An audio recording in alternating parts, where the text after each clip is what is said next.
setiap kelompok tentang berapa jumlah sampel dari penelitiannya yang sudah terkumpul sampai hari ini. Kalau dari kelompok satu dulu bagaimana? Mungkin bisa di-share yang pakai laptop ya. Yang belum pakai kamera, yang belum diaktifkan kameranya boleh tolong diaktifkan. Atau disebut aja deh biar cepat kelompok satu sudah targetnya berapa sampel, kalau saya catat ya. Lalu sekarang sudah terkumpul berapa sampel. Silakan kelompok satu siapa?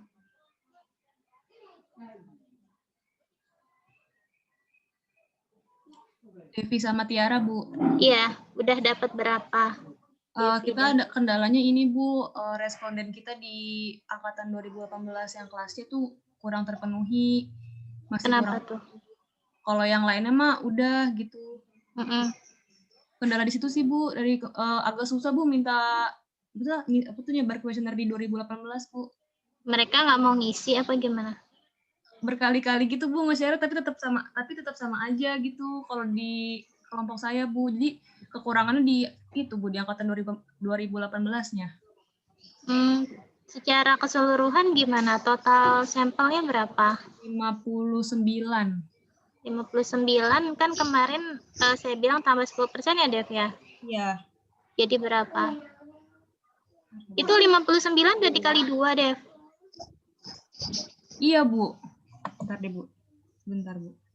Kok dikit ya?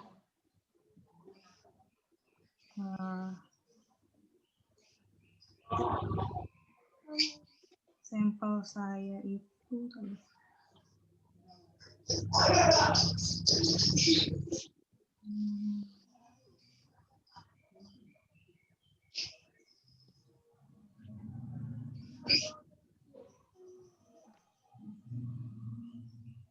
Kelompok 2 dulu coba. Kelompok 2 siapa? Sambil Devi sama Ara sambil cross check ulang. Kelompok 2 siapa?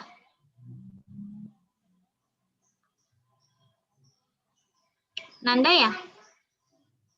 Iya, Bu. Nanda sama siapa? Zumar.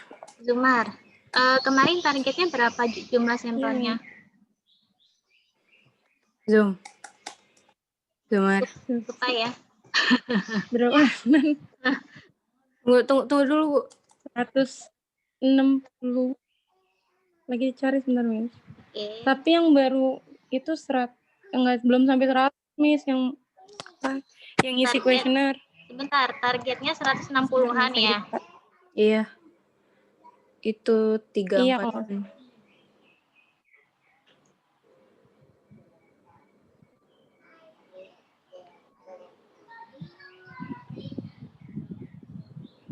terus baru 80-an, Miss. Baru 80 yang sudah mengisi dengan berarti setengahnya lagi ya? Iya, Miss. Cuman ya itu kendalanya di ini sih, Miss. Share ulang, cuman yang isi itu aja. Maksudnya di japri aja kali atau minta tolong kan biasanya udah di PC-PC-an juga. Udah di PC-PC-an juga, Miss. Tapi udah minta tolong juga kan sekalian 2019 tolongin ke teman-temannya gitu kan. Tapi nggak tahu udah, Miss. Jadi saya bantu kasih pengarahan ke mereka ya, karena nanti mereka akan mengalami yang kayak gini gitu. Maksudnya kalau nggak nolongin kakak kelasnya saat mereka dapat tugas dari dosennya di mata kuliah di semester atas atau bahkan lagi ngerjain skripsi, itu bisa berbalik gitu kan.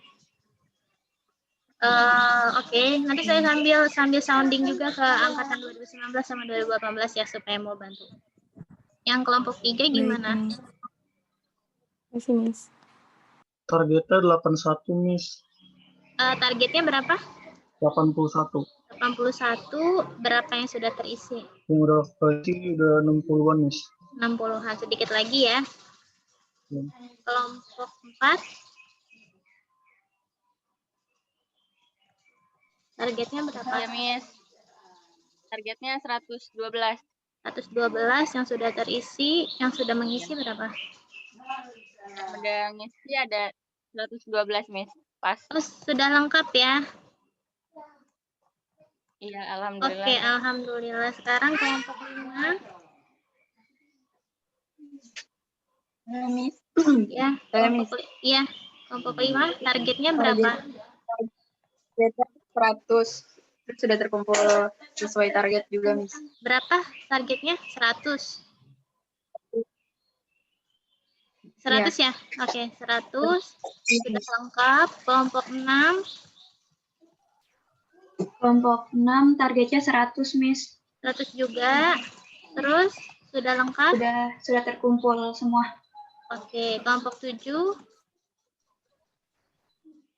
Kelompok 7 targetnya 156, Miss. 156. Iya, udah 124. Masih kurang 34 lagi. Sudah terisi. Sudah mengisi ya. Nah, yang tadi Devi sama Ara gimana? Kelompok 1. Berapa? Sudah ketemu? Berapa targetnya? 64, Bu. Itu sudah dikali 2 ya, Dev? Udah, Bu. Sudah. Berarti 64 dikali 2, 64 dibagi 2, 32. Iya, sekitar segitu, Bu. 32 dikali 2, 64. Ditambah 10% nggak? Itu udah 29 dikali 2, Miss, 58, terus ditambah 10%, jadi 64. Kok kecil banget ya? Kemarin pakai apa? Pakai rumusnya pakai apa? Pakai Lemeshow? Iya, Bu, pakai Lemeshow. Iya. Di beda 2 proporsi ya? Iya, sesuai yang kemarin itu, Bu. Tadi berapa? Enggak, saya takutnya kalau jumlah sampel kamu terlalu sedikit, nanti saat diuji chi-square, itu p-value-nya kurang gitu. Karena sampelnya terlalu sedikit. Jadi nanti potensi tidak berhubungannya besar gitu. Padahal kan kita mau lihat hubungan ya. Iya, Bu. Sasaran kamu 2 angkatan ya? Iya, 17 sama 18, Bu. 17 sama 18. Oke. Jadi tadi berapa? 68. Berapa? 60? 4. Dibulatkan 70 ya. Ya, dibulatkan 70 ya. Targetnya bulatkan 70. Yang sudah mengisi berapa? Dari 2017 kelas B-nya tinggal dari 2017 kelas B-nya tinggal 1 orang lagi yang belum isi. 2017 A-nya udah isi semua ya, Dev. Tinggal dari kelas dari 2018-nya, Bu, kan udah di list nama dan NPM yang jadi sampel kita, tapi masih belum isi. Kelas C-nya masih 7, terus kelas B dan kelas A-nya sih kalau nggak salah udah isi semua ya. Kalau emang agak susah, kamu milihnya apa? Pakai sistematik apa simple random? Kita pertamanya pakai yang simple random. Habis itu yang dilanjutin dari pakai yang pemenuhan kuota, Miss. Pemenuhan kuota ya. Udah, kalau yang emang slow respon, kamu ganti aja orangnya gitu, Ra. Ya, sama Devi ya. Iya, Miss. Biar nggak buang-buang waktu. Mungkin emang dia malas ngisi kali, jadinya kamu cari emang adik kelas yang mau bantuin aja gitu ya. Ya. Target 70. Jadi tadi totalnya berapa, Ra? Kalau dari yang udah dibagi-bagi tadi saya kurang nangkep tuh. Dari 70 udah total berapa yang ngisi? Di Google Form-nya kan bisa kelihatan. 101 ya, Ra? Oh, nggak salah.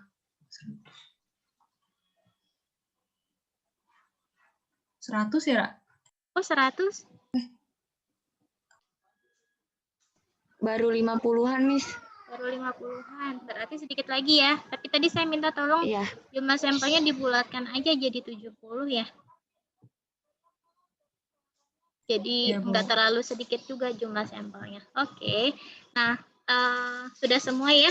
Dari 7 kelompok ini ada 4 kelompok yang masih dalam proses untuk melengkapi target sampel minimal.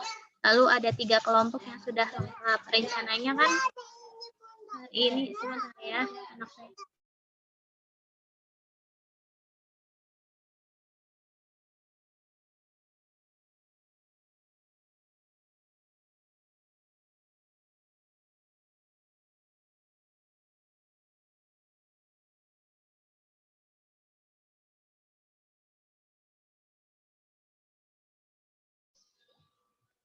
Oke, jadi kita tetap sesuai rencana. Hari ini akan melanjutkan bagaimana tahapan analisis data.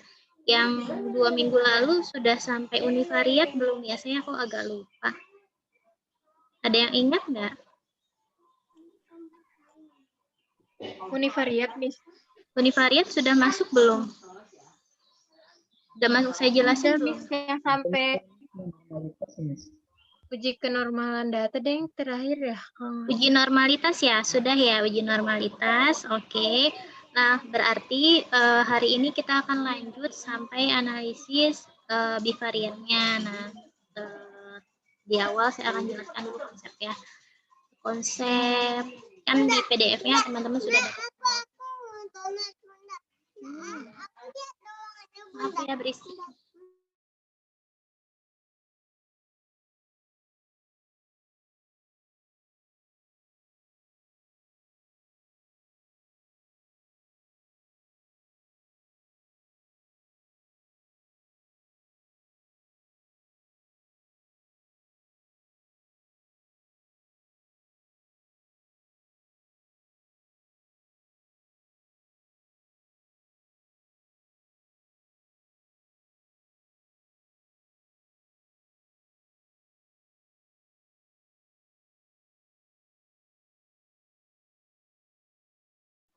Layarnya kelihatan? Sudah terlihat layarnya? Sudah, Bu. PDF ya. Oke, berarti kemarin itu sudah sampai uji kenormalan data ya. Kita ulang sedikit. Saya pikir untuk analisis univariat, untuk data kategorik ya, yang hanya 2 atau 3 kategori itu lebih mudah untuk melakukan analisisnya dan interpretasinya. Yang perlu saya tekankan itu adalah sebentar.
Oke, maaf ya, agak ada gangguan. Nah, SPSS sambil dibuka ya. Yang loadingnya agak-agak berat silahkan sambil dibuka supaya nanti saat praktik nggak lama lagi. Yang pakai HP sambil buka laptop nggak? Di sini yang di depan matanya nggak ada laptop siapa?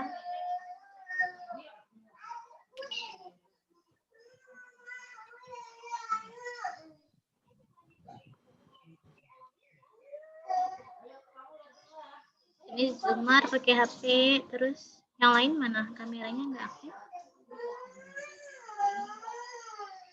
Anda pakai HP, kemudian Gina pakai HP ya, Gin. Tapi ada laptopnya, Gin. Vivi, Ada Miss. Budima, sama Nure, kameranya belum. Kita, Bintang,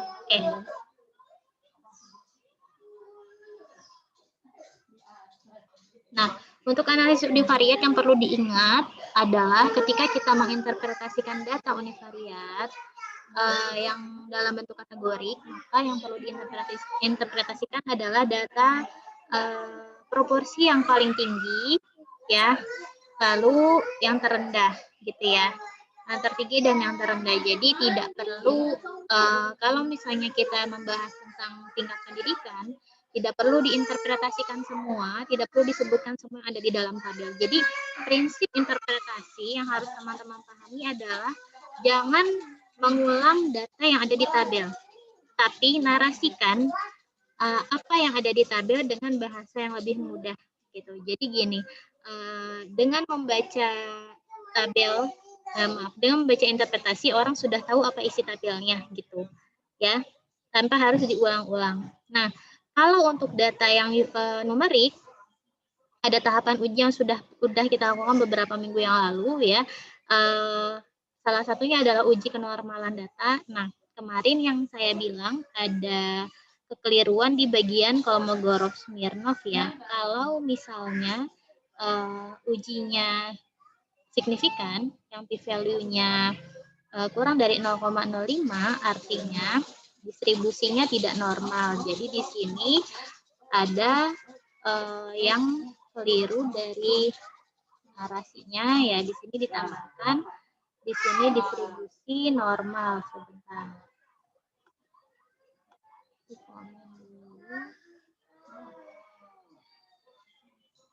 Kita tambah not aja ya di sini. Ya. Ini distribusinya distribusi normal, tidak normal ya. Nah, untuk pengukuran uji normalitas biasanya yang lebih akurat adalah dengan menggunakan nilai skewness dan standar error. Jadi nanti kalau variabel kamu ada yang numerik ya, maka tolong usahakan ketika uji normalitas yang dilihat adalah nilai skewness-nya dibandingkan dari uji Kolmogorov-Smirnov. Nah, kemudian kita lanjut ya, analisis bivariat. Nah, ketika masing-masing variabel sudah kita kategorikan atau kita analisis sebaran nilai rata-rata, modus dan mediannya, ada tahapan lanjutan ya. Analisis bivariat ini yang pertama adalah tujuannya kita ingin menguji hipotesis. Ya, uji hipotesis itu adalah melihat hubungan antara dua variabel atau lebih. Nah, untuk melihat uji hubungan, maka analisisnya sebenarnya ada berbagai macam, tergantung dengan jenis variabel, dependen dan independen yang mau kita analisis. Ya, ini secara teori narasinya saya tidak perlu menjelaskan secara detail, tapi konsepnya begitu. Nah, ini uji hipotesis nanti, kalau teman-teman masuk ke level pendidikan yang lebih tinggi ya, seperti S2, nanti akan dijelaskan lebih detail lagi mengenai kaitan-kaitan yang ada di dalam uji hubungan atau uji hipotesis ini. Jadi nggak sesederhana bivariat yang suka kamu baca deskripsinya kakak-kakak tingkat ya, karena itu levelnya adalah level dasar. Karena kompetensi dasar dari mahasiswa S1 yang diminta itu paling tidak bisa menulis secara ilmiah dan bisa melakukan analisis penelitian ya, melakukan penelitian. Nah, penelitiannya pun sebenarnya tidak dituntut untuk ke level advance. Misalnya kalau kamu hanya deskriptif saja itu nggak apa-apa. Ya, kalau misalnya hanya deskriptif saja untuk skripsi itu nggak apa-apa. Itu boleh banget gitu, asalkan kamu menguasai topiknya dan kamu paham apa yang kamu tulis di dalam skripsi itu. Nah, untuk level yang kedua adalah uji hipotesis. Di dalam uji hipotesis, minimal sekali analisisnya dengan menggunakan analisis bivariat atau ada istilah lain namanya bivariabel. Ya, ada beberapa ahli statistik yang kurang menyetujui untuk menggunakan istilah bivariat karena maknanya berbeda dengan bivariabel. Bi itu artinya dua, variabel artinya variabel, ya. Artinya adalah uji hipotesis itu menguji hubungan dua variabel. Nah, kalau di level X2 biasanya nanti kamu akan belajar juga analisis dengan melihat besarnya peluang untuk memperoleh hubungan antara dua variabel secara kebetulan.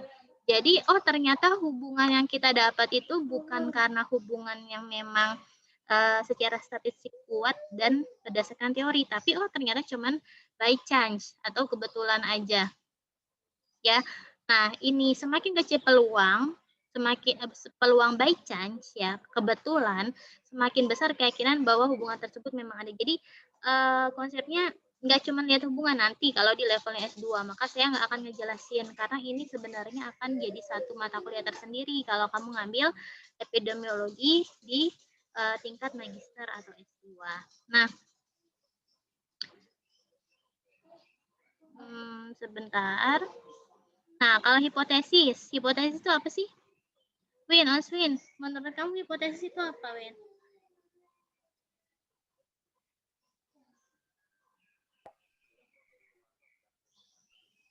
Ibu, Hipotesis apa, Win? kesimpulan awal bukan sih, Bu? Kesimpulan awal. Kalau yang lain? Sudah belajar investigasi wabah? Sudah belajar investigasi wabah kan? Sudah ya? Lagi belajar? Sudah masuk ke langkah langkah berapa tuh? Langkah-langkah investigasi wabah ada berapa? 10. Ada 10. Langkah yang di tengah-tengah. Ada yang namanya merumuskan hipotesis ya. Di bagian langkah investigasi wabah ya. Nah, hipotesis itu apa? Anissa Antika coba, hipotesis apa? Hipotesis itu kayak dugaan sementara gitu, Miss. Iya, dugaan sementara. Ya, dugaan sementara. Jadi, peneliti itu ketika melakukan penelitian dia punya bekal informasi dari penelitian orang sebelumnya yang dijadikan referensi oleh dia, dan yang kedua adalah dari teori yang ada. Ya, minimal 2 sumber itu. Ya, dari teori yang ada sama dari hasil penelitian orang lain yang sebelumnya telah dilakukan. Nah, kemudian ada landasan teori dan kerangka konsep. Gunanya untuk apa? Landasan teori adalah dasar penguat mengapa kita melakukan uji hubungan itu, dan kerangka konsep itu adalah batasan penelitian kita, karena biasanya teori itu cakupannya luas ya. Makanya kemarin kenapa saya minta teman-teman mencari kerangka teori sama membuat kerangka konsep, gunanya untuk memperjelas dan mempertegas mana batasan penelitian yang akan teman-teman lakukan. Nah, untuk itu ketika kita sudah punya kerangka konsep, nah di dalam kerangka konsep itu kan sudah terlihat mana variabel dependennya, mana variabel independennya ya kan. Nah, dari situ lalu kita membuat hipotesis. Ya, hipotesis itu seperti yang tadi Anissa katakan adalah dugaan sementara. Ya, dugaan sementara artinya menurut teori yang ada sama penelitian dari orang-orang yang sudah dilakukan sebelumnya, kita menduga bahwa ada hubungan gitu ya. Misalnya mau menguji antara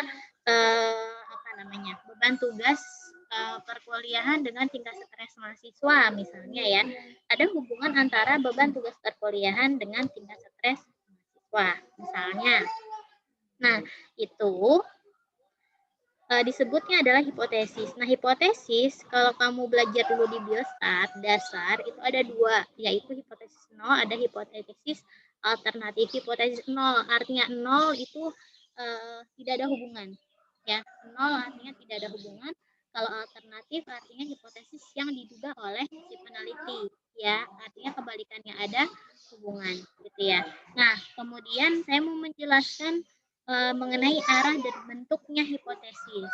Nah, teman-teman kalau dulu di Biostat nyimak dan mungkin kalau ingat ya, ada yang namanya arah uji statistiknya one tail sama two tail. Tail itu ekor ya, cuman dalam bahasa Inggrisnya kan ekor, tapi kalau dalam penelitiannya itu arah ya.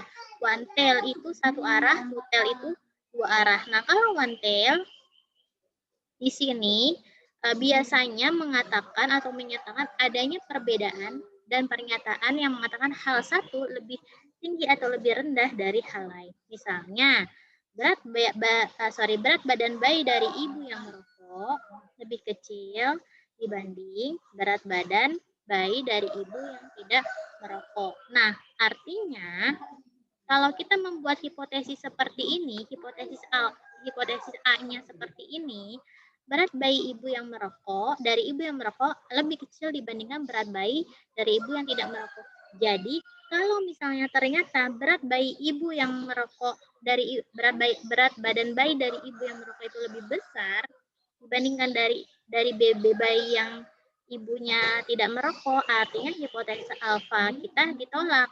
Maka yang berlaku ada hipotesis nol. Jadi, one tail itu kalau kita hanya ingin melihat satu sisi saja, ya, satu sisi saja, apakah dia lebih tinggi, lebih rendah, lebih besar atau lebih kecil, misalnya, ya, kemudian lebih baik atau lebih buruk, seperti itu, ya. Paham nggak kalau tentang one tail?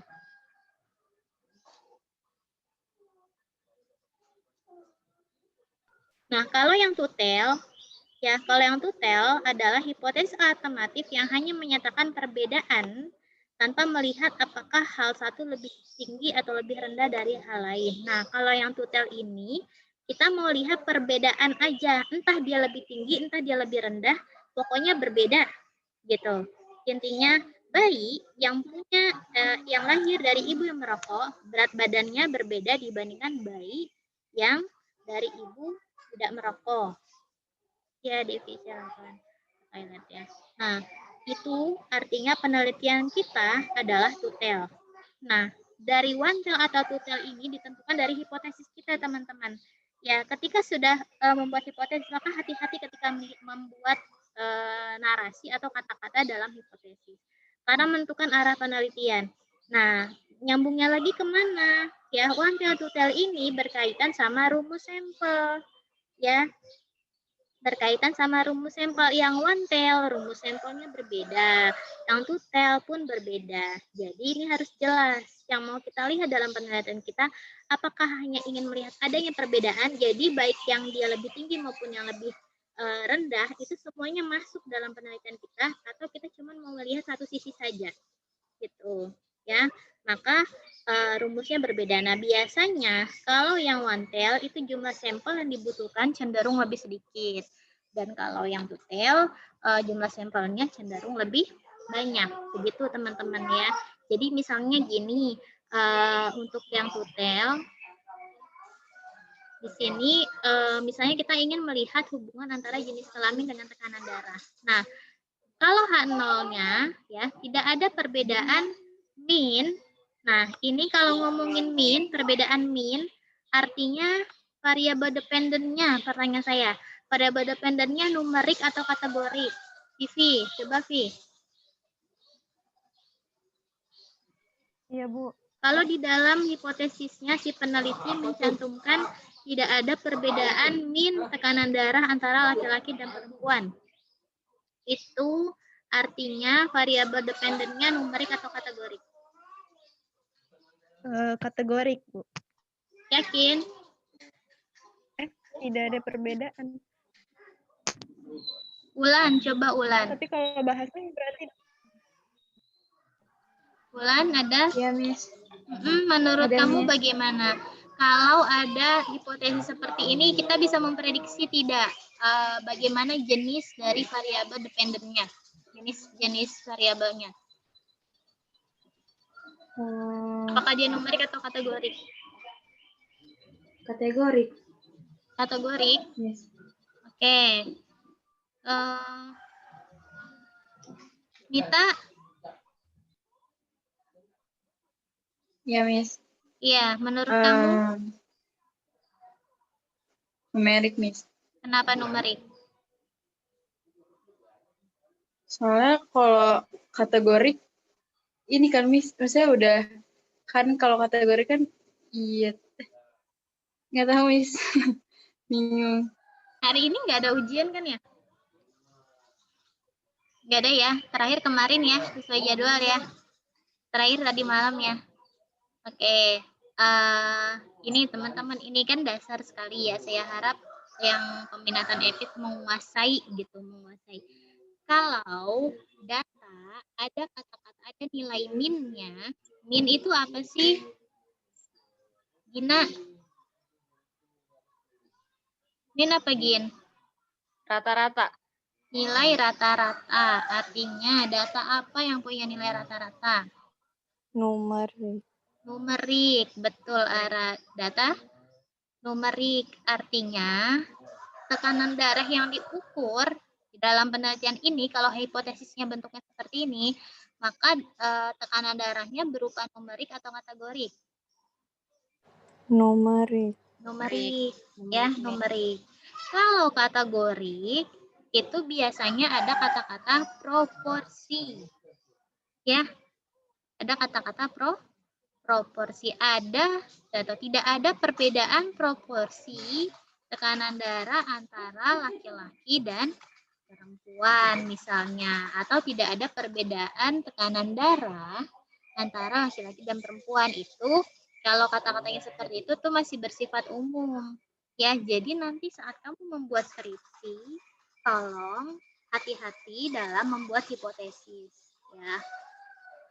Nah, kalau misalnya hipotesis nolnya seperti ini, maka di hipotesis alfanya atau hipotesisnya adalah ada perbedaan atau ada hubungan antara tekanan darah laki-laki dan perempuan. Ya, atau ada hubungan antara jenis kelamin dengan tekanan darah. Nih, yang perlu dilihat posisi variabel dependen dengan independennya. Tolong diperhatikan. Mana duluan sih harusnya yang ditempatkan? Sebenarnya boleh variabel independen dulu atau boleh dependen duluan, dua-duanya boleh asalkan kita pandai merangkai kata-katanya ya. Kalau misalnya di sini ada perbedaan min, ada kata-kata perbedaan min, jelas yang ditulis duluan adalah variabel dependennya gitu. Tapi kalau misalnya hubungan, kita pakai kata-kata hubungan, nah maka biasanya disebut adalah variabel independennya dulu ya, variabel independen. Habis ini paham? Paham. Paham ya. Nah, kemudian sekarang adalah konsep tentang pemaknaan. Nah, alfa.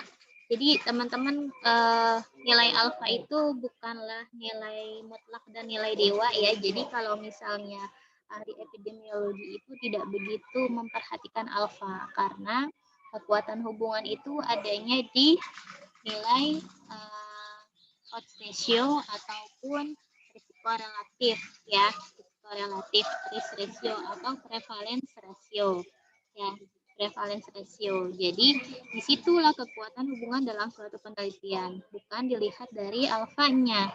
Maka alfa itu hanya sebagai bukti secara statistik bahwa memang dua variabel tersebut berhubungan. Tapi alfa ini sangat fluktuatif, artinya kalau misalnya jumlah sampel kamu berubah, maka alfanya akan berubah ya.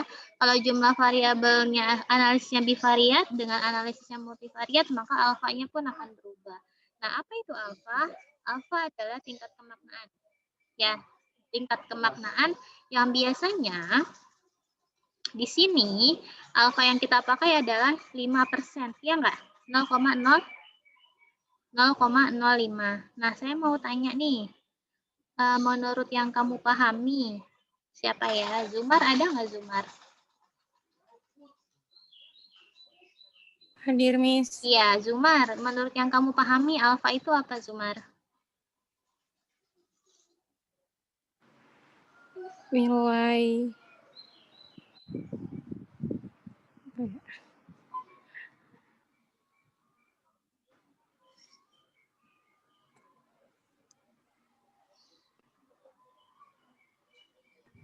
Lupa, Miss.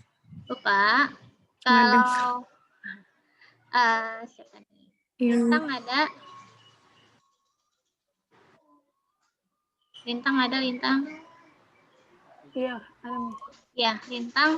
Alfa itu apa lintang? Alfa itu lupa, Miss. Nure ada Nure. Ini epic loh. Ditanya alfa apa nggak tahu, ayo. Beban ya, beban jadi anak epic begitu. Lintang. Nure ada Nure. Iya, Miss. Alfa itu apa Nore? Kalau apa itu kayak nilai yang signifikan buat dijadiin tolak ukur gitu, Miss. Apa sih namanya? Gimana ya bahasanya?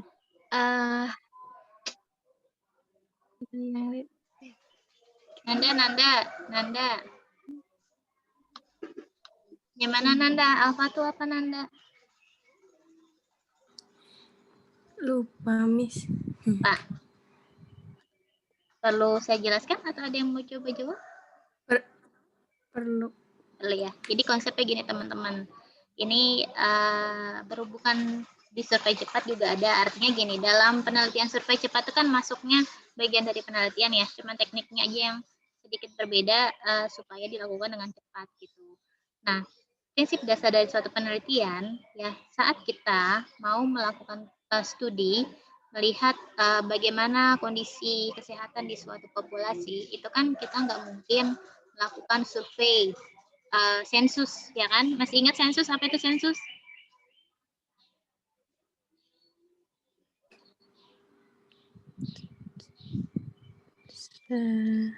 Survei kependudukan. Pendataan penduduk.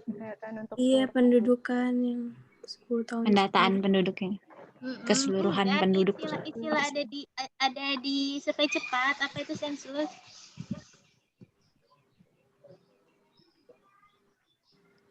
Pengumpulan data secara keseluruhan populasi. Iya, pengumpulan data secara keseluruhan populasi. Ya, kamu bayangin kalau populasinya ada 1 juta, terus kita sensus semua, itu kan makan waktu lama ya.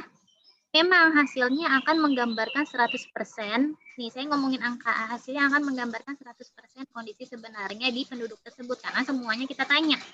Tapi itu kan sangat tidak efisien ya, baik secara waktu maupun secara biaya. Maka ada yang namanya metode penelitian dengan mengambil sampel saja. Ya, makanya perlu ada rumus perhitungan jumlah sampel minimal supaya jumlah sampel yang kita ambil itu representatif, artinya mewakili jumlah populasi yang sesungguhnya. Dan yang kedua adalah teknik pengambilan sampelnya tidak boleh sembarangan. Supaya apa? Menggambarkan kondisi yang sebenarnya terjadi di dalam populasi tersebut. Ya kan? Nah, karena kita hanya mengambil sampel, artinya gini, sesempurna-sempurnanya penelitian kita, itu pasti ada kekurangannya atau kekeliruannya, atau error. Ya, maka dalam analisis statistik itu, ada yang namanya derajat kepercayaan. Masih ingat nggak? Di sini. Masih. Ya, ini saya ajarin konsep. Jadi, SPSS itu tools ya teman-teman. Kalau misalnya kita cuman pakai tools doang itu gampang, tapi yang sulit itu paham konsepnya.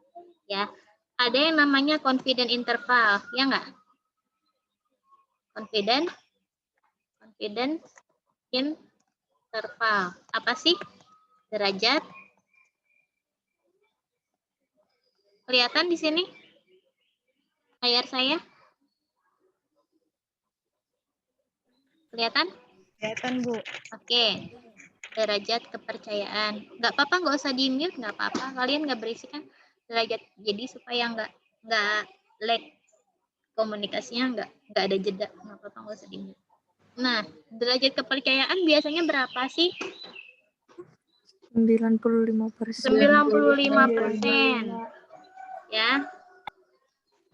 95%. Nah, ini berhubungan sama alfa, teman-teman.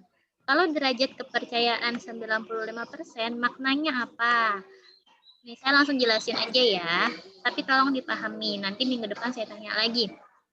Nah, derajat kepercayaan 95% ini artinya adalah ketika kita melakukan suatu penelitian, dengan cara kita mengambil sampel sesuai dengan rumus minimal, Kemudian dengan teknik sampel yang sudah probability, kita pakai simple random sampling atau two-stage cluster sampling dan lain-lainnya, itu penentuannya dengan sangat teratur, maka kita bisa katakan bahwa derajat kepercayaan ya hasil penelitian kita 95% betul-betul ya atau benar mewakili dan menggambarkan kondisi yang sesungguhnya terjadi di populasi studi kita. Ya, di populasi studi kita. Kalau kita melakukan studi di satu angkatan misalnya, kamu ambil studi di angkatan 2018 misalnya. Nah, dari 2018 itu ada 150 orang, kamu cuma ambil misalnya 60, masing-masing kelas 20, 20, 20 ya. Nah, dari setiap kelas itu, teknik samplingnya kamu gunakan misalnya systematic sampling, kamu pakai interval. Nah, setelah kita sudah mengumpulkan data dan kita punya hasil penelitian, oh ternyata angkatan 2018 ini rata-rata tingkat stresnya sedang cenderung berat misalnya kalau kita mulai tingkat stres. Nah, hasil itu memiliki derajat kepercayaan 95%, artinya 95% betul hasil penelitian kita mewakili dan menggambarkan kondisi yang sesungguhnya terjadi di angkatan 2018. Gitu. Tapi ada yang namanya alfa, ya. Ya, alfa. Alfa itu adalah potensial error. Potensial error itu artinya kemungkinan kesalahan yang dibuat oleh peneliti. Ya, kemungkinan kesalahan yang terjadi di dalam populasi yang sebenarnya yang tidak sesuai dengan hasil penelitian kita. Ya, alfa itu berapa persen? 5%. 5% ini dari mana, teman-teman? Sisanya dari confident interval. Oke. 95 tambah 5 berapa? 100. 100. Meskipun kita katakan angkatan 2018 itu memiliki tingkat stres yang sedang cenderung berat misalnya, tapi ternyata 5%-nya itu sama sekali nggak stres. Misalnya, ya 5% itu sama sekali nggak stres. Kalau kondisi kenyataan di populasinya begitu, apakah penelitian kita salah? Tidak.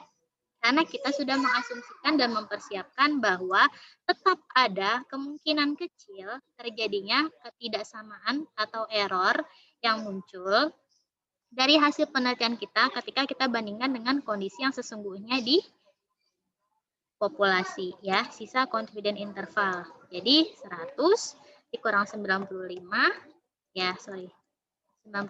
adalah 5%. Nah, 5% kemudian ditranslasikan ke dalam bentuk desimal. Ya enggak? 5% menjadi 0,05.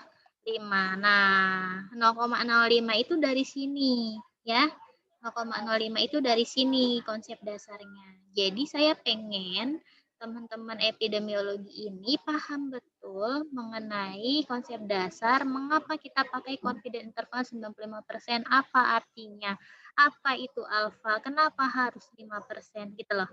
Ya. Kenapa 0,05? 0,05 itu asal dari mana?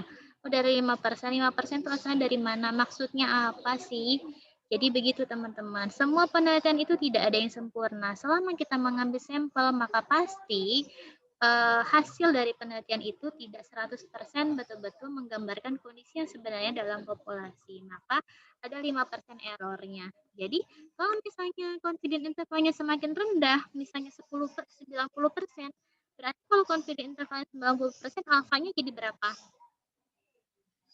10. Jadi 10%. Kalau misalnya confidence intervalnya itu 80%, maka alfanya jadi berapa? 20%, gitu ya. Paham ya?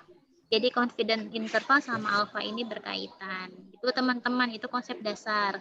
Nah, kelihatan nggak ininya? Apa namanya, layar itu saya? Kayaknya belum deh nih. Sebentar. Whiteboard-nya. Sharing ini. Nah, kembali ke sini ya. Nah, maka di sini alfa atau tingkat kemaknaan kalau dalam buku ini menunjukkan besarnya peluang salah dalam menolak hipotesis nol. Jadi masih ada peluang gitu ya kita salah menghasilkan suatu kesimpulan studi atau suatu hipotesis gitu teman-teman. Jadi ya nggak apa-apa gitu karena itu manusiawi ya. Nilai alfa merupakan batas maksimal kesalahan menolak nol. Jadi ini batas maksimal ya, ini batas maksimal. Makanya kenapa tahapannya perlu diikutin. Rumus sampelnya harus benar, jumlah sampelnya harus sesuai gitu. Cara ngambil sampelnya harus tepat. Karena itu ya pengaruhnya ke sana. Belum nanti ada power study. Nanti di F2 itu akan diajarkan tentang power study. Nah, power itu beda lagi ya, kekuatan studi. Nah, itu. Nah, biasanya kalau dalam analisis bivariat ya, teman-teman harus menggunakan alfa 5%. Tapi kalau misalnya tahapannya adalah analisis multivariat, maka teman-teman biasanya dikasih tahapan ketika melakukan kan jadi multivariat itu beberapa tahap. Di tahap awal analisis bivariat di dalam multivariat. Jadi sebelum multivariat divariatin dulu ya. Di bivariatnya itu alfanya enggak 5% tapi 25%. Ya. Tapi 25% aja, nanti ketika sudah multivariat baru kita pakai alfa 5%. Nah, penentuan alfa tergantung dari tujuan dan kondisi penelitian nih. Teman-teman bisa lihat di sini. Ya, yang sering dipakai adalah 10%, 5%, atau bahkan ada yang 1%. Nah, kalau Kesmas biasanya adalah alfanya 5% karena masyarakat itu sangat dinamis ya, kondisinya sangat beragam. Maka kita nggak boleh terlalu strict menggunakan alfa. Tapi kalau misalnya untuk pengujian obat-obatan misalnya atau uji vaksinasi ini misalnya yang mau lihat efek samping itu nggak boleh sampai ada menimbulkan risiko yang fatal. Maka kita harus pakai alfanya 1%.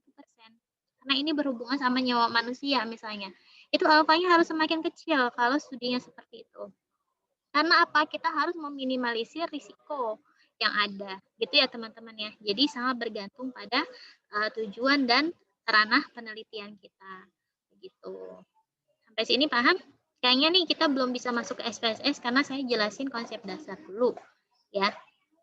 Minggu depan akan ada kuis lisan dari saya ya sebelum masuk ke SPSS-nya tentang materi yang saya jelasin hari ini.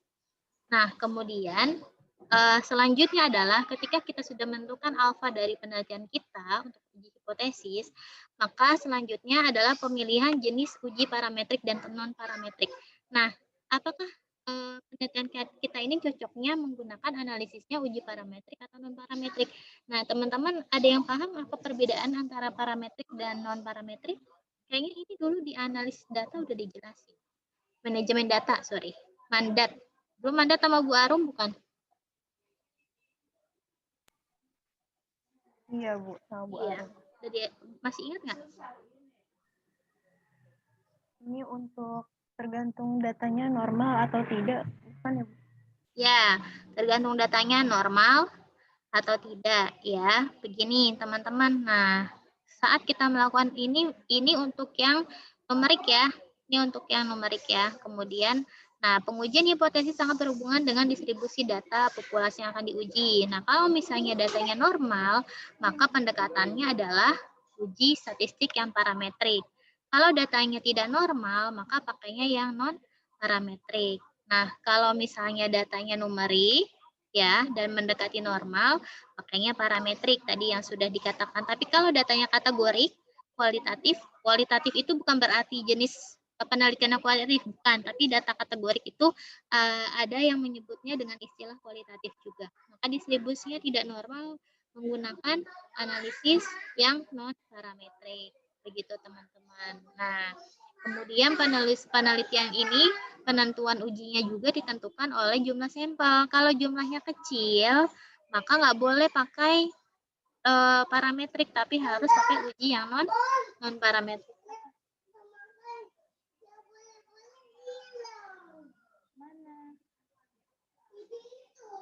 Bilang di situ, coba tanya nenek di mana.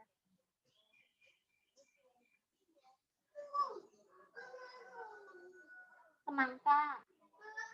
Di Dipindahin kali semangganya.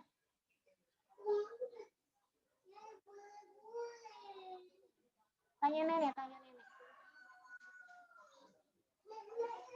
Maaf ya. Kita lanjut. Anak saya suka banget semangkanya hilang dia panik. Dipindahin nenek kali. Oke. Nah, langkah uji hipotesis yang pertama tadi harus menentukan hipotesis dulu, hipotesis 0 dan hipotesis alternatifnya. Kemudian uji statistik yang sesuai. Kita mau pakai apa nih? Nah, kita harus tentukan variabel dependen kita, numerik atau kategorik. Kalau numerik, variabel numeriknya itu distribusinya normal atau tidak, ya. Kalau tidak normal, mendingan pakai dijadikan kategorik saja. Nah, coba lihat jenis variabel yang akan diteliti sama jenis data, apakah dependen atau independen, dan distribusinya normal atau tidak. Ya, itu yang tadi saya bilang. Nah, kemudian nanti ada tabel yang akan membuat kita mudah untuk menentukan kira-kira cocoknya pakai analisis apa sih, gitu. Nah, sebagai gambaran, jenis uji statistik untuk perbedaan min, kalau masih ingat ya, kita pakai uji T sama ANOVA, bukan Innova ya, Innova tuh mobil, ini maaf nih salah nih. Ini ANOVA, salah si bapaknya kayaknya liar gitu ya. Ini ANOVA maksudnya, kalau yang ujinya numerik, variabel, jadi patokannya dependen dulu ya teman-teman. Kalau kita mau nentuin, saya cocoknya uji apa nih, lihat variabel dependen kita dulu. Dependennya, kalau dia numerik, maka pakai uji T atau ANOVA. Apa bedanya? Nah, nanti kita akan bahas. Kalau misalnya datanya kategorik, variabel dependen kita, misalnya iya tidak, baik buruk, kurang sama baik, misalnya sakit tidak sakit, misalnya, nah itu pakai uji chi-square. Kenapa? Karena untuk melihat perbedaan proporsi. Selain chi-square, kita juga bisa menggunakan uji regresi logistik, regresi logistik. Ya, regresi logistik. Nanti regresi logistik itu lebih sering dipakai saat kita melakukan uji analisis multivariat, tapi bisa juga untuk bivariat. Kebanyakan mahasiswa jarang pakai itu, padahal itu bisa untuk melihat OR atau RR yang ketika variabel independen kita 3 kategori. Misal kamu mau lihat EVA pendidikan, ya, rendah, menengah, sama tinggi misalnya, dengan kejadian hipertensi misalnya ya.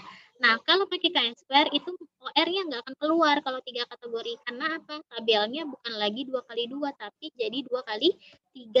Ya kan? 2x3. Maka di situ untuk melihat OR-nya kita harus pakai analisis logistik, regresi logistik. Gitu. Terus kita tentukan uji kemaknaannya dan perhitungan uji statistik. Nah, kalau dulu belum ada aplikasi, kamu diajarin pakai di biostat yang kedua ya, biostat inferensial ya. Nah, diajarin pakai cara ngitung manual ya. Kalau dulu ingat ya, rumus chi-square tuh gimana? Dulu ingat nggak ngitung-ngitung gituan? Lupa.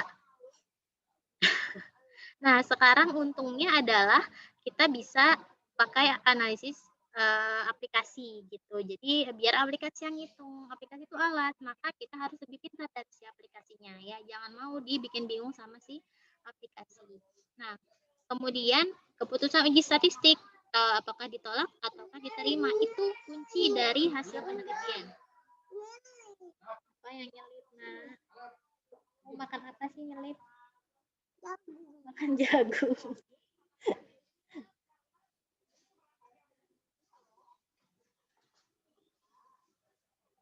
Udah, oh ini masih ada. Sikat gigi aja, gimana sikat gigi biar nggak nyelip. Udah. Udah sayang. Udah. Nih. Kan udah.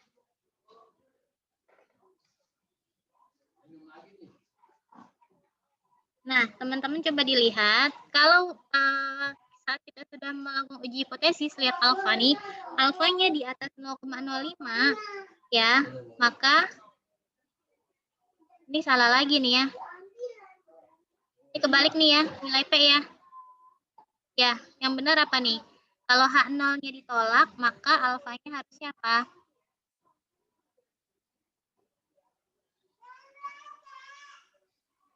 H0 ditolak, Lebih dari. Iya, lebih dari ya. Lebih dari, mana sih notnya? lebih dari 0,05 nih. Makanya buku ini kalau yang makainya nggak paham, jadi pedoman yang salah juga. Lebih dari 0,05 atau lebih dari alfa, nah maka H0 ditolak. Tapi lebih dari sama dengan. Kalau ya lebih dari sama dengan ya. Sama dengan. Karena apa? Batas maksimalnya adalah 5%. Jadi kalau misalnya 0,05 pas, itu H0 ditolak atau diterima?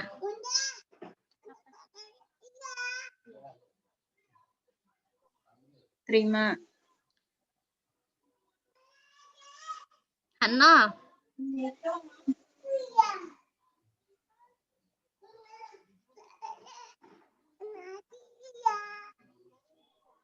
Ya, ada bunda ngajar dulu ya. Mana dulu Bi?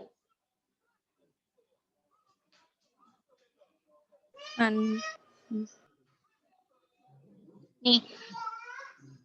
Sebentar saya buka.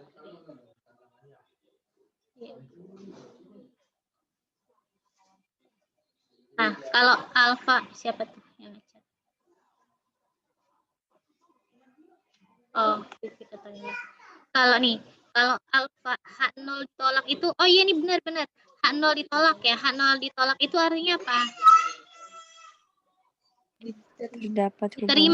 Diterima kan berarti HA diterima kan artinya ada hubungan. Jadi batasannya kurang dari sama dengan alfa ya. Kurang dari sama dengan alfa, maka HA diterima atau H0 ditolak. Tapi kalau misalnya P-nya lebih dari alfa ya, misalnya 0,051 misalnya. 0,051 misalnya. Nah, itu H0-nya ditolak apa enggak? Gagal ditolak ya, artinya tidak ada hubungan. Tidak ada hubungan. Ya, seperti itu. Jadi patokannya 0,05 pas gitu. Nah, kemudian tadi nilai P udah saya jelasin ya. Saya nggak akan jelasin by chance lagi karena itu penjelasannya lebih kompleks. Nah, ini bisa dilihat berbagai uji statistik yang dapat digunakan untuk analisis bivariat. Nah, patokan variabel 1 di sini adalah variabel dependent ya, teman-teman. Jadi kuncinya adalah di sebelah kiri, di sebelah kanan variabel 2. Variabel 2 adalah variabel dependentnya, variabel terikatnya ya. Di sini adalah variabel terikat ya. Nah, variabel dependent. Pen saya belum ketemu, biasanya saya pakai pen ya. Nah, sini variabel dependentnya. Nah, di sini kalau misalnya variabel dependent yang kategorik, kemudian variabel independennya kategorik juga, bisa kita mau melihat hubungan antara kategori tekanan darah ya yang normal dengan yang tinggi ya.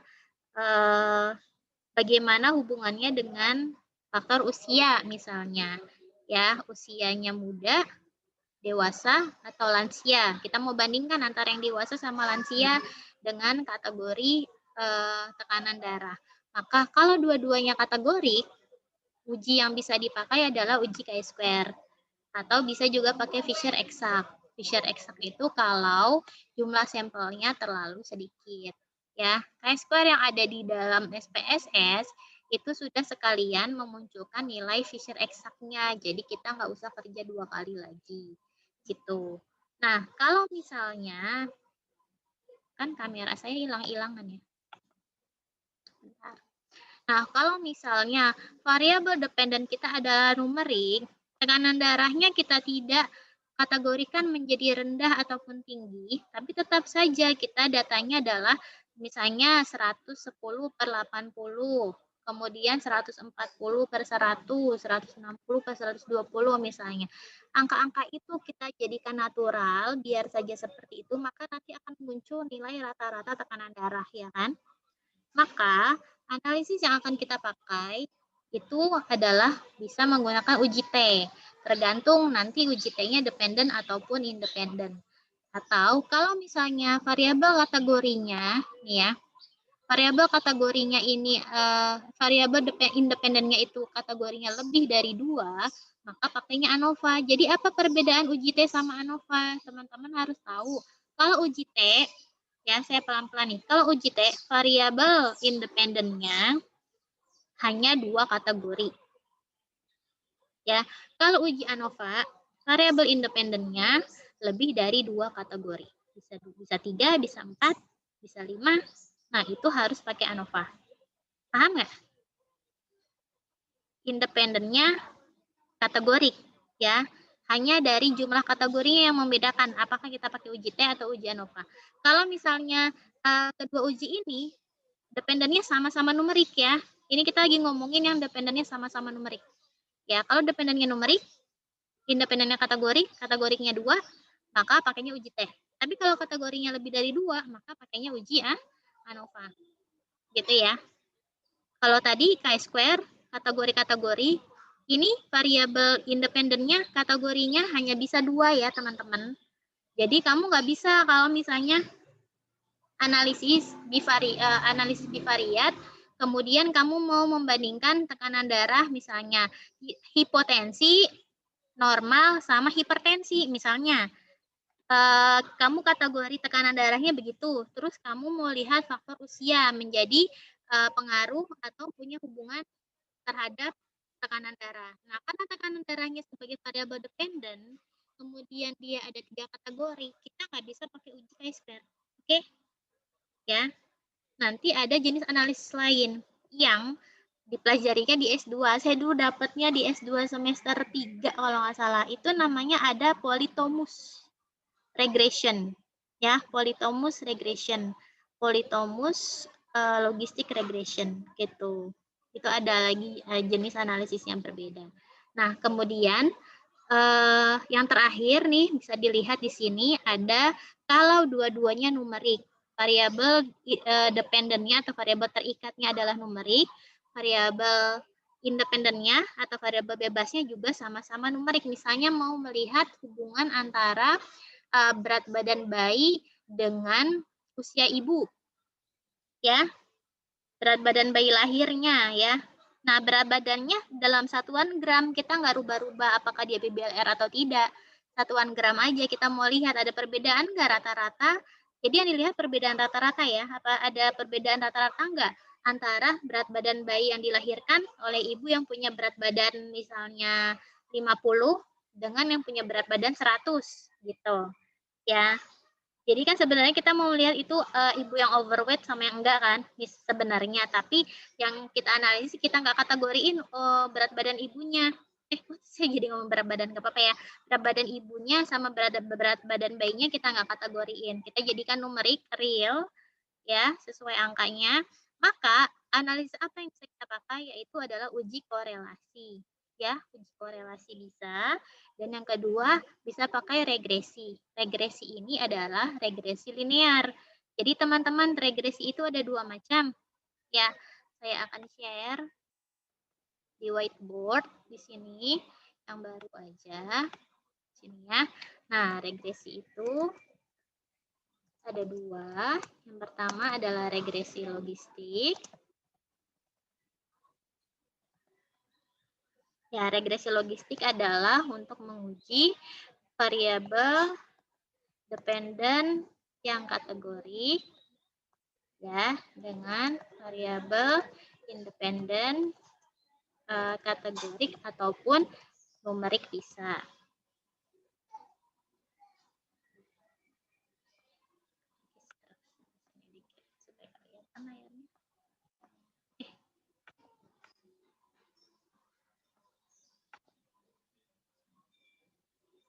Ini kok nggak bisa lagi ya?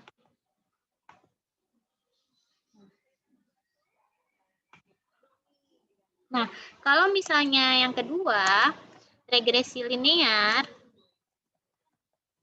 ya, adalah untuk menguji variabel dependennya adalah numerik, ya, dengan variabel independennya adalah kategorik atau numerik. Itu, ya, di sini perbedaannya. Kalau patokannya adalah di variabel dependennya. Kalau yang logistik itu adalah dependennya kategorik, kalau yang linear adalah variabel dependennya numerik. Jadi kategorik ini numerik. Sampai sini paham? Ada yang mau ditanyakan?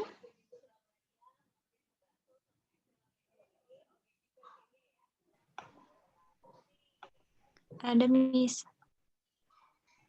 Siapa yang mau nanya? Silakan Anissa. Saya masih belum ngerti deh, Miss, yang variabel 1, variabel 2-nya gitu. Oh, variabel 1. Ini variabel, saya mau coret-coret cuman susah. Bentar. Variabel 1 itu variabel independen. Ya. Sebentar. Squeezy underline, notes. Ini sih harusnya ya. Ini variabel, pen saya hilang. Nggak hilang sih, lupa namanya. Independen. Ini independen ya, atau variabel bebas ya. Yang variabel 2 adalah variabel dependen. Paham kan konsep variabel dependennya sama independennya? Paham ya, Anissa?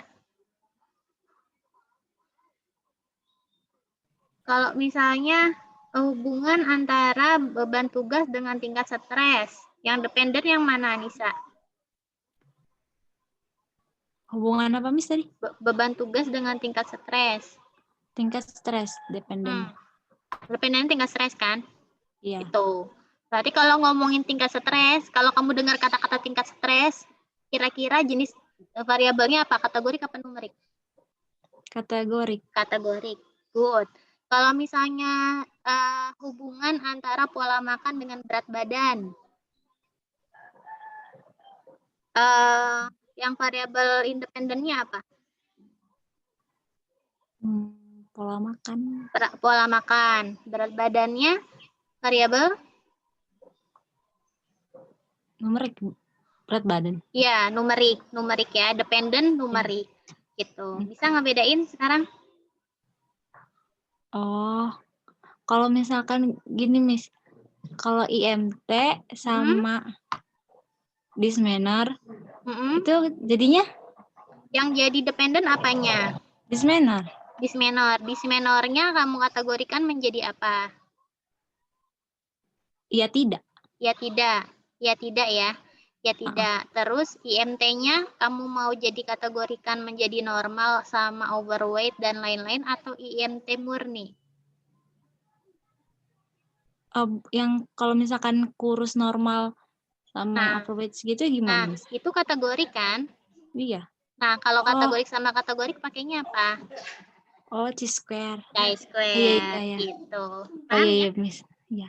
Ya, jadi sebenarnya si peneliti sendiri yang bisa menentukan, ya, yang bisa menentukan jenis analisis apa atau jenis uji statistik apa yang paling cocok dipakai dalam penelitiannya dia, gitu. Ya, jadi ini tabel inilah kuncinya. Ini tabel sederhana yang menurut saya sih mudah untuk memandu kita sebagai peneliti menentukan mana sih jenis analisis yang cocok, gitu teman-teman. Udah jam 5, ada lagi yang mau tanya, jadi nanti minggu depan saya harap teman-teman sudah ngolah data. Untuk yang sudah lengkap, bisa langsung silahkan di-input ke dalam SPSS, kemudian di coding, ya, kemudian di record, ya. Jadi tahapan proses inputting, cleaning, dan lain-lainnya silakan sudah bisa dilakukan. Terus kalau mau mencicil analisis univariat juga silahkan ya. Tadi untuk kelompoknya siapa nih? Kelompok 4, 5, sama 6 sudah sangat boleh untuk mulai bikin analisis univariatnya, uji normalitas dan lain-lain. Kalau ada data numerik silahkan. Karena sebenarnya untuk data yang numerik itu kalau memang dia mau dikategorikan itu tetap harus uji normalitas dulu ya teman-teman. Misalnya tadi kamu mau melihat IMT. Nah, itu kan IMT itu kan dia dari berat badan per tinggi badan kuadrat ya. Kita hitung kan, ada compute di bagian SPSS. Kemudian nanti hasilnya akan keluar angka. Nah, angka-angka itu kan nanti akan kita record. Nah, angka-angka IMT-nya itu di-record menurut standar baku. Nah, kalau misalnya ada yang tidak ada standar bakunya, maka harus dilakukan uji normalitas. Ya, gunanya untuk apa? Uji normalitas adalah gunanya untuk melihat cut off point, kita mengkategorikan dia menjadi yang berisiko dengan yang tidak berisiko, itu menggunakan nilai mean, nilai rata-rata, ataukah menggunakan nilai median, gitu ya. Di situ. Jadi kelompok 4, 5, dan 6 ini silahkan kalau mau warna univariat. Nah, minggu depan kita akan mulai masuk melakukan uji T. Nah, uji T ini kalau memang kelompoknya tidak sesuai sama penelitiannya nggak apa-apa, tapi saya harus jelasin juga. Karena nanti yang terakhir itu uji chi-square-nya adanya di belakang. Jadi sambil jalan nih, sambil kamu ngumpulin data, kamu input, kamu analisis, kita akan bahas. Jadi nanti in case ketemu kesulitan, tetap kita sharingnya di sesi perkuliahan ini nggak apa-apa ya. Tanya aja ke saya, misalnya dalam analisis kamu sulit apa nih, mentok di mana, silakan boleh ditanya. Itu mungkin itu dulu untuk hari ini. Ada pertanyaan selain tadi dari Anissa mungkin? Miss, Ya, Mita, Miss mau nanya.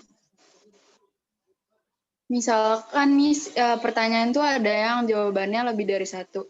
Nah, itu nginputnya gimana ya, Miss? Jawaban lebih dari satu itu, nah dipisah-pisah. Misalnya apa pertanyaannya? Yang real aja nggak apa-apa. Mita kan udah ada tuh di kuesioner.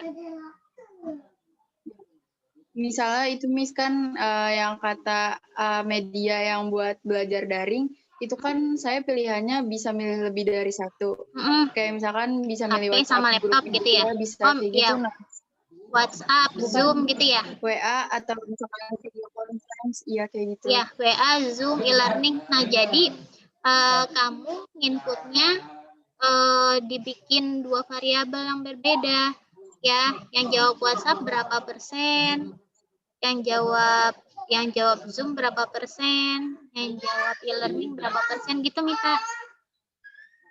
Jadi kan kalau dalam namanya nggak dibikin 2 variabel atau 3 variabel berbeda sih nggak apa-apa juga.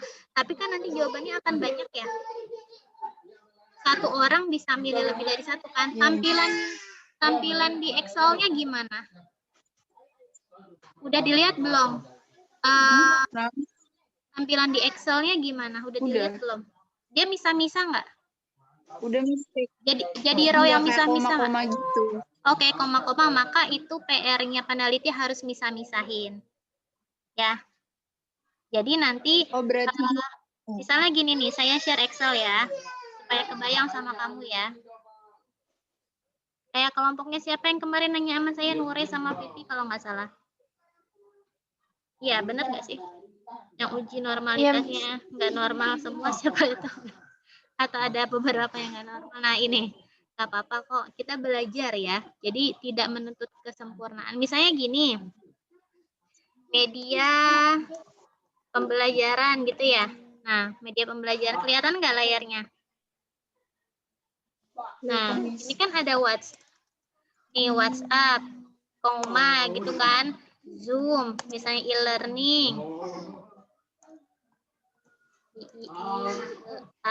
Halu deh e-learning. Nah, oke. Kayak gini kan, hasilnya gini ya, Mit ya. Ya, misalnya gini nih. Nah, gini. Nah, misalnya ada 7 respon. Nah, kamu di row sebelahnya, di sebelah sini, kamu bikin WhatsApp. Di sampingnya lagi kamu bikin Zoom. Di sampingnya lagi kamu bikin learning. Nah, kemudian dari samping sini, kamu satu-satu kamu sort. Kalau ini dia jawab WhatsApp, kamu tulis ya. Kalau misalnya di sini dia cuma jawab Zoom aja, misalnya di sini dia cuma e-learning aja, misalnya kemudian nih WhatsApp sama Zoom, misalnya di sini, misalnya ya, saya kasih contoh aja. Kemudian di sini Zoom sama e-learning, kayak gini. Nah, kalau kayak gini, maka di sini yang WhatsApp iya, Zoom juga iya, e-learning juga iya. Kemudian kalau yang Zoom aja, maka WhatsApp-nya jadi tidak, Zoom-nya jadi iya, e-learning-nya jadi tidak. Paham nggak? Kalau dia e-learning aja, maka di sini tidak, di sini tidak juga, maka e-learning-nya iya. Paham nggak, Mit? Ya, Miss, paham. Paham ya? Kayak gitu ya, sampai bawah. Jadi nanti baru kamu codingkan yang yaitu menjadi 1, 2 atau 0, 1 gitu di dalam SPSS-nya, sehingga nanti dalam analisis univariatnya itu akan memisahkan ya berapa persen yang pakai WhatsApp, berapa persen yang pakai Zoom, berapa persen yang pakai e-learning. Bisa kayak gitu ya. Jelas? Makasih, Miss. Iya, ada lagi yang mau tanya? Jelas, Miss. Absen jangan lupa diisi ya. Kalau tidak ada lagi pertanyaan, mungkin cukup. Yang lain boleh sambil jalan di japri ke saya. Kalau saya lupa jawab, tolong di WA lagi ya, suka kelewatan. Bukannya sengaja nggak jawab ya, maaf. Kalau tidak ada pertanyaan lagi, kita cukupkan? Oke, cukupkan? Dengan hamdalah, alhamdulillahirabbil alamin. Terima kasih. Alhamdulillahirrahmanirrahim.